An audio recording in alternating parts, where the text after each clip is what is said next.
The more hits we play, the more hits we get. URLradio.net. Stacy, Sturm, and in with me for Woman Power Hour today we have Patrick Atkinson. Good afternoon, Patrick. Good afternoon on this beautiful, beautiful day outside. So let's talk about I-10, Patrick. We talked a lot. Monica Hannon spoke at the luncheon today and talked a lot about that. And last time Charisse was on, I think it was either just Charisse or when Charisse was here with Kim, talked a lot about human trafficking. That's a big focus of yours right now, isn't it? The I-10 program. You know, human trafficking has existed in the world, in humanity since the very beginning of time. If you look at Sanskrit and Old Testament, and you look at the tribes here in North America and in Africa, you know, one tribe conquering another, going in, defeating the opponent, taking back the women to either use for sexual purposes or as wives to create more children, to strengthen the bloodlines, to take back the men, the boys to work in the mines, on the oceans or in the fields. It's always been with us. But what's happening right now is that human trafficking worldwide is growing in exponential leaps. And so in the God's Child Project, where we have operating programs right now in Africa, India, El Salvador, and Guatemala, we're coming across boys and girls as young as 7, 8, 10 years old who are being kidnapped from their villages for the purposes of being sold into prostitution, pornography, or forced labor. And here's the thing, too, is it's not just other countries. It happens in the United States as well. Oh, it happens in the United States. It happens here in Bismarck, North Dakota. The largest single human trafficking bust in the history of the United States just occurred a couple months ago. And do you know where it occurred? Yeah, it was a small town, right? Fargo, North Dakota. Yeah. Yep. Oh, Not in Los Angeles, not in Houston, not in New York City or New Jersey. In Fargo, North Dakota. And what they were doing is they were bringing over farm workers from the Philippines, from Thailand, from Southeast Asia. As soon as they got here, the women were being sexually violated, the children were being beaten, the men were having their papers removed, having their money removed, and they were being sold against their will to farmers across the United States for forced labor. Now, somebody thinks, well, that happened back in the 1850s and 60s, and that's why the Civil War was fought. But this was 2010. Yeah. It was based on a small, like you said, a small town right outside of Fargo. It had been investigated by Immigration Customs Enforcement and other police departments for a number of months because they were receiving these reports. But the victims, the largest ring in the history of the United States, the victims were too terrified to do anything because they felt they were illegal. They were afraid for their children and afraid for the safety and integrity of their wives. Well, and this is something interesting, too, when I read up on human trafficking. This is not just something that happens to poor people in other countries. This happens to people that go overseas to work in the Peace Corps. This happens to people that go away to college. This can happen to anybody, anywhere. You know, every year, this past year, I gave about 150 presentations here in the States, particularly high school groups, junior college, and, you know, public media like this, because I want people to be aware of the fact that they can be victimized. It doesn't have to be a poor woman in Eastern Europe or a child in Thailand or Cambodia.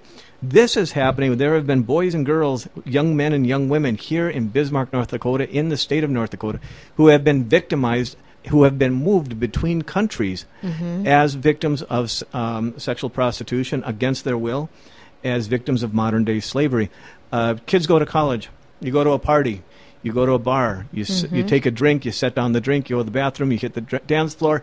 You come back. You pick up. You finish your drink. Oh, no, you never leave your drink unattended. You never do that. But somebody says, you know, this cost me $5. This cost me $7. Whatever it costs. Cost me $2. It makes no difference. I'm not going to waste it. They drink it. They set it down. We've had a volunteer with the God's Child Project who came down and told a first-hand story of how he, not she, he had been roofied at a bar here in Bismarck.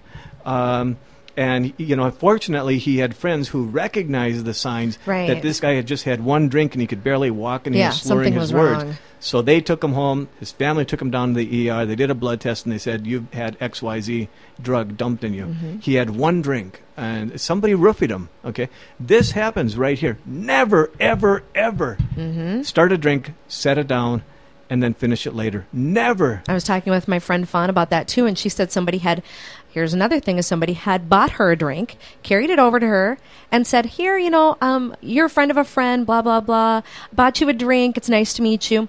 She didn't think anything of it. She took it, and before she know it, she woke up in her house, and all of her electronics and everything were gone.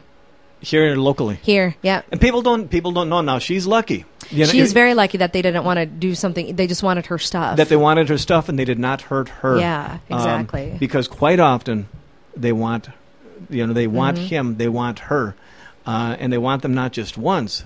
But, she could have woken up in the back of a van. She could have woken up tied up in a trunk because, unfortunately, and as horrible as that seems, that does happen. Yeah. We as the Institute for Trafficked, Exploited, Missing Persons, ITEMP, which is a sub-program of the God's Child Project, as we get involved in a greater level nationally and internationally, we have more cases brought to us. We recently dealt with the case of a local woman who was hitchhiking around Southeast Asia. And, she was just out. She had graduated from high school. She was out. She was seeing what she had to do and kind of seeing the world. Well, she met a guy. They coupled up together, and they said, hey, let's go explore this island. They went out to the island.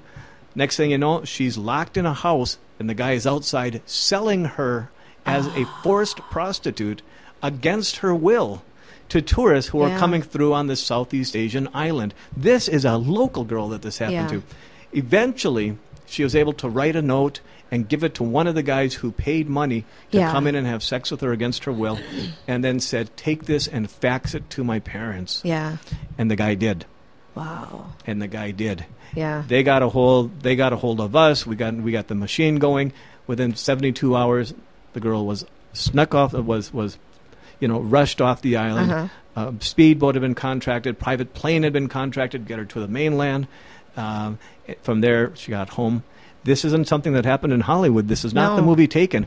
This happened to a local woman, for all we know, is listening right now. But if she's not listening, everybody who is listening needs to realize this could happen to you, to your sister, to your daughter, to your son. It is a crazy world, and the increase of the internet and online pornography is lowering the bar, which makes activities like this, actions like this against another human being more and more acceptable and more common.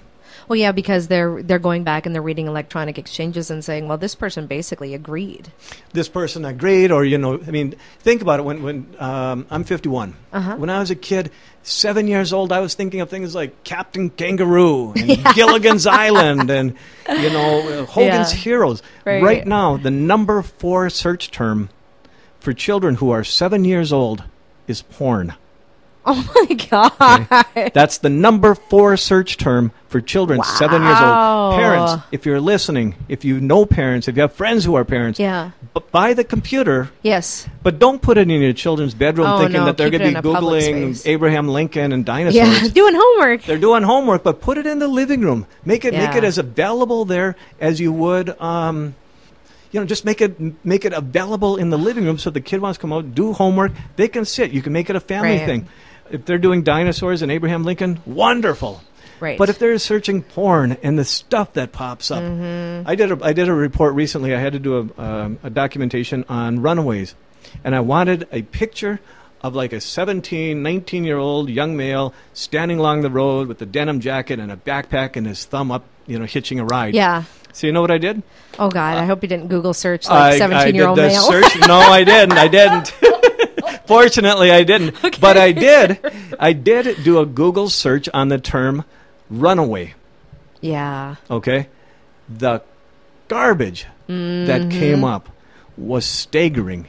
And I'm thinking any junior high school kid who's doing a report on runaways, who wants a picture to illustrate their report, is going to be confronted with that. But there are programs out there like Computer Nanny, Parent Guard, Child Watch. You can get them at any one of these office supply stores around here, any discount store. Get it. It's probably the best $89 purchase you're ever going to buy, if it's even that much, that you're ever going to buy for your computer. Because not only is it going to keep your child safe from seeing this and growing up believing that these horribly degrading acts are common, normal, and good. Right.